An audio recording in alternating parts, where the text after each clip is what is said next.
Apartment ಒಂದರಲ್ಲಿ ವಾಸವಾಗಿದ್ದ ಮಹಿಳೆಯೋರ್ವಳನ್ನ ದುಷ್ಕರ್ಮಿಗಳು ಭೀಕರವಾಗಿ ಕೊಲೆಗೈದ ಘಟನೆ ಉಡುಪಿ ಜಿಲ್ಲೆಯ ಬ್ರಹ್ಮಾವರ ಸಮೀಪದ ಕುಮ್ರಗೋಡಿಯಲ್ಲಿ ನಿನ್ನೆ ಸಂಜೆ ನಡೆದಿದೆ. ಗಂಗೊಳ್ಳಿ ಮೂಲದ 34 ವರ್ಷದ ವಿಶಾಲ ಗಾಣಿಗ ಕೊಲೆಯಾದ ಮಹಿಳೆಯಾಗಿದ್ದಾರೆ. ವಿಶಾಲ ಗಾಣಿಗ ಅವರು ಪತಿ ರಾಮಕೃಷ್ಣ ಗಾಣಿಗ ಹಾಗೂ ಪುತ್ರಿ ಜೊತೆ ದುಬೈನಲ್ಲಿ ವಾಸವಾಗಿದ್ರು. ಕಳೆದ ಜೂನ್ 30ರಂದು ಉಡುಪಿಗೆ ಮಗಳ ಜೊತೆಗೆ ಆಗಮಿಸಿದ್ರು. ತಂದೆ ಮನೆಯಲ್ಲಿ ಉಳಿದುಕೊಂಡಿದ್ದ ವಿಶಾಲ ಬ್ರಹ್ಮಾವರದಲ್ಲಿರುವ ಅಪಾರ್ಟ್ಮೆಂಟ್ಗೆ ಹೋಗಿ ಬಳಿಕ ಬ್ಯಾಂಕ್ ಕೆಲಸ ಮುಗಿಸಿಕೊಂಡು ಬರೋದಾಗಿ ಹೇಳಿ ಹೋಗಿದ್ರು. ಆದರೆ ಸಂಜೆಯಾದರೂ ಮನೆಗೆ ಬಾರದ ಮಗಳನ್ನ ಹುಡುಕಿಕೊಂಡು ಬ್ರಹ್ಮಾವರಕ್ಕೆ ತಂದೆ ಹೋಗ್ತಾರೆ. ಈ ಸಂದರ್ಭದಲ್ಲಿ ಮಗಳು ಅಪಾರ್ಟ್ಮೆಂಟ್ನ ರೂಮ್ನಲ್ಲಿ ಕುತ್ತಿಗೆಗೆ ವೈರ್ ಬಿಗಿದ ಸ್ಥಿತಿಯಲ್ಲಿ ಕೊಲೆಯಾಗಿರೋದು ಬೆಳಕಿಗೆ ಬರುತ್ತೆ. ಚಿನ್ನಾಭರಣಕ್ಕಾಗಿ ಕೊಲೆ ನಡೆದಿರುವ ಸಾಧ್ಯತೆ ಇದೆ ಅಂತ ಶಂಕೆಯನ್ನು ವ್ಯಕ್ತಪಡಿಸಲಾಗಿದ್ದು, ಪೊಲೀಸ್ ತನಿಖೆಯಿಂದ ಹೆಚ್ಚಿನ ಮಾಹಿತಿ ತಿಳಿದು ಬರಬೇಕಷ್ಟೇ. ಕೊಲೆಯಾದ ಘಟನಾ ಸ್ಥಳಕ್ಕೆ ಜಿಲ್ಲಾ ಪೊಲೀಸ್ ವರಿಷ್ಠಾಧಿಕಾರಿ ವಿಷ್ಣುವರ್ಧನ್, ಹೆಚ್ಚುವರಿ ಎಸ್ಪಿ ಕುಮಾರ್ ಚಂದ್ರ, ಬ್ರಹ್ಮಾವರ ವೃತ್ತ ನಿರೀಕ್ಷಕ ಅನಂತ ಪದ್ಮನಾಭ, ಠಾಣಾಧಿಕಾರಿ ಗುರುನಾಥ್ ಹಾಡಿಮನೆ ಭೇಟಿ ನೀಡಿ ಪ್ರಕರಣ ದಾಖಲು ಮಾಡಿಕೊಂಡಿದ್ದು ತನಿಖೆ ಮುಂದುವರೆದಿದೆ.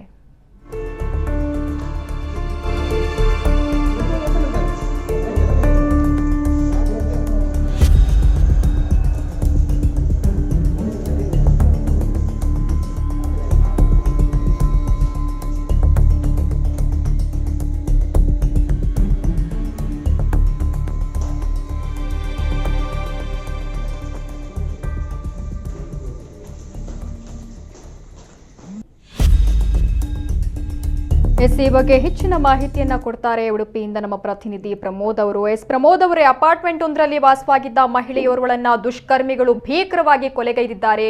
ಕೊಲೆ ಯಾಕಾಯಿತು? ಅಧಿಕಾರಿಗಳು ಹಾಗೆ ಪೊಲೀಸ್ ಅಧಿಕಾರಿಗಳು ಈಗಾಗಲೇ ಸ್ಥಳಕ್ಕೆ ಆಗಮಿಸಿದ್ದಾರೆ. ತನಿಖೆಯಿಂದ ಏನಾದರೂ ಮಾಹಿತಿ ಸಿಕ್ಕಿದೆಯಾ?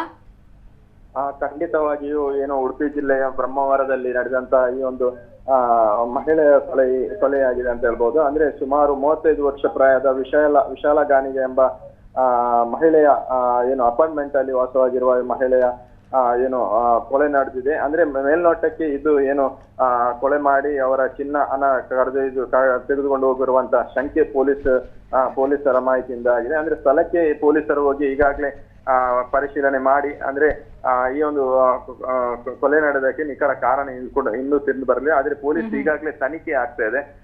ಸದ್ಯಕ್ಕೆ ಮಹಿಳೆ ಮನೆಯಲ್ಲಿ ಇರುವುದು ಖಚಿತಪಡಿಸಿಕೊಂಡು ಮನೆಗೆ ಬಂದಿರುವವರೇ ಈ ಒಂದು ಕೊಲೆ ನಡೆಸಿರ್ಬಹುದು ಎಂಬ ಶಂಕೆ ಕೂಡ ಪೊಲೀಸರಿಂದ ಮಾಹಿತಿ ಲಭ್ಯ ಆಗಿದೆ ಅಂತ ಹೇಳ್ಬೋದು. ಇನ್ನು ಆಕೆಯ ತಂದೆ ಏನಾದ್ರೂ ಅಧಿಕಾರಿಗಳಿಗೆ ಏನಾದ್ರೂ ಮಾಹಿತಿ ಕೊಟ್ಟಿದ್ದಾರೆ? ಯಾರ ಮೇಲಾದ್ರೂ ಅನುಮಾನ ಇದೆ, ಈ ರೀತಿಯಾದಂತ ಏನಾದ್ರೂ ಮಾಹಿತಿಯನ್ನ ಕೊಟ್ಟಿದ್ದಾರಾ? ಮನೆಯಲ್ಲಿ ಮಹಿಳೆ ಒಂಟಿಯಾಗಿರುವುದೇ ಸಮಯದಲ್ಲಿ ಬಂದು ಈ ಒಂದು ಕೊಲೆ ನಡೆಸಿದ್ದಾರೆ ಎಂಬ ಮಾಹಿತಿ ಲಭ್ಯವಾಗಿದೆ. ಆದ್ರೆ ವಯರ್ ಮತ್ತು ಜಿಮ್ಮಿನ ಸಹಾಯದಿಂದ ಇವರನ್ನು ಕೊಲೆ ನಡೆಸಿದ್ದಾರೆ. ಇವರ ಕೊಲೆ ನಡೆಸಿದ ನಂತರ ಮನೆಯಲ್ಲಿರುವಂತಹ ಚಿನ್ನಾಭರಣಗಳನ್ನು ತೆಗೆದುಕೊಂಡು ಹೋಗಿರುವುದು ಕೂಡ ಮೇಲ್ನೋಟಕ್ಕೆ ಕಂಡು ಬಂದಿರೋದ್ರಿಂದ ಪೊಲೀಸರ ಹಿರಿಯ ಅಧಿಕಾರಿಗಳು ಸ್ಥಳಕ್ಕೆ ಭೇಟಿ ನೀಡಿ ಈಗಾಗಲೇ ಪರಿಶೀಲನೆಯನ್ನು ನಡೆಸಿದ್ದಾರೆ. ಸದ್ಯಕ್ಕೆ ಪೊಲೀಸರ ತನಿಖೆ ಮುಂದುವರಿಸಿದ್ದು, ತನಿಖೆಯಲ್ಲಿ ಯಾಕೆ ಕೊಲೆಯಾಗಿದೆ ಮತ್ತು ಇನ್ನು ಹೆಚ್ಚಿನ ಮಾಹಿತಿ ಲಭ್ಯ ಆಗಬೇಕಾಗಿದೆ. ಥ್ಯಾಂಕ್ ಯು ಪ್ರಮೋದ್ ತಮ್ಮೆಲ್ಲ ಮಾಹಿತಿಗೆ.